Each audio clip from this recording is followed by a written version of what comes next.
Well, I don't want to get off on a rant here, but what is faith? Well, essentially, faith is the voice in the back of your head that tells you to listen to the voice in the back of your head. People are looking towards the heavens for answers these days because, quite frankly, down here on planet bottom line, the only answer you'll get to your spiritual questions is do that on your own time, freak, okay?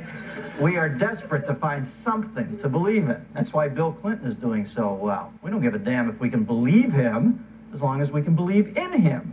Do me a favor and don't think about that too much or it's going to seem a lot less clever. Now, as for me, I've chosen bits and pieces of the standard religious fare served up during my formative years and tailored it to meet my own needs. For example, when I was 13 years old, I really did believe that idle hands were the devil's workshop, so I was constantly jerking off. Listen, Oh,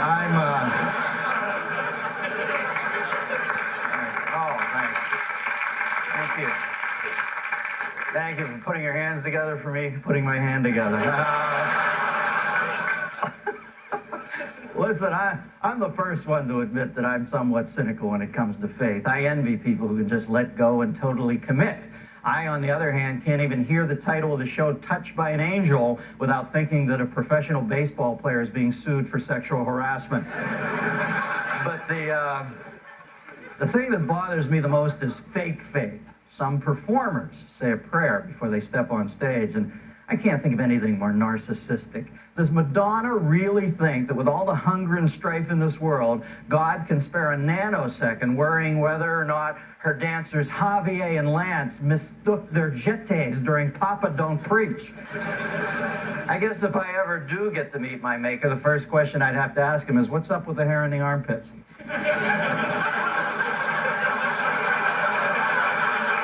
And why does it feel so good when I rub my eyes real hard? And why did you give us animals that we have to pet, but no animals that pet us? And I'm not talking about the dog licking the applesauce off my thingy, because the only reason he does that is because he wants the applesauce. I'm talking about an animal who pets us for the sole reason of seeing us smile, huh?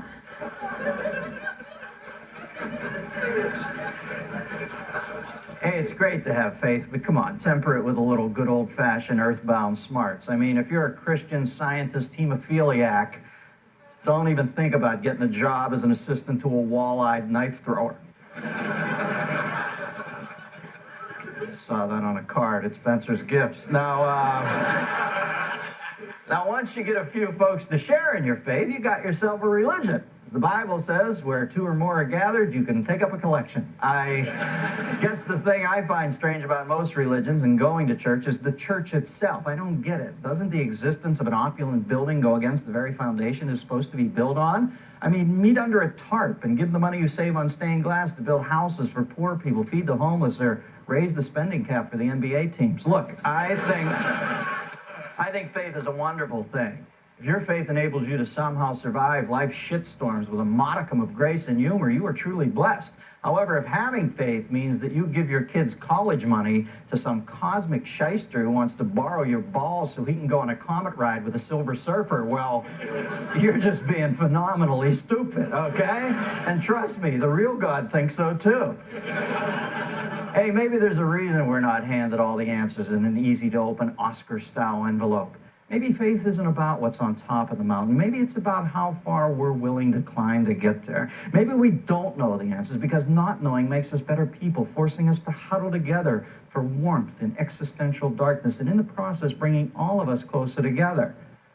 Or maybe we're just a bunch of fucking morons. Now, of course, I don't mean that. I'm not a moron. And I do have faith. I see the Lord's work every day. A majestic sunrise, the dew on the lawn, my loving wife, my beautiful children, and of course, witnessing the miracle of the asswipe in the Range Rover that just cut me off being pulled over and cavity searched by the Highway Patrol. Of course, that's just my opinion. I could be wrong.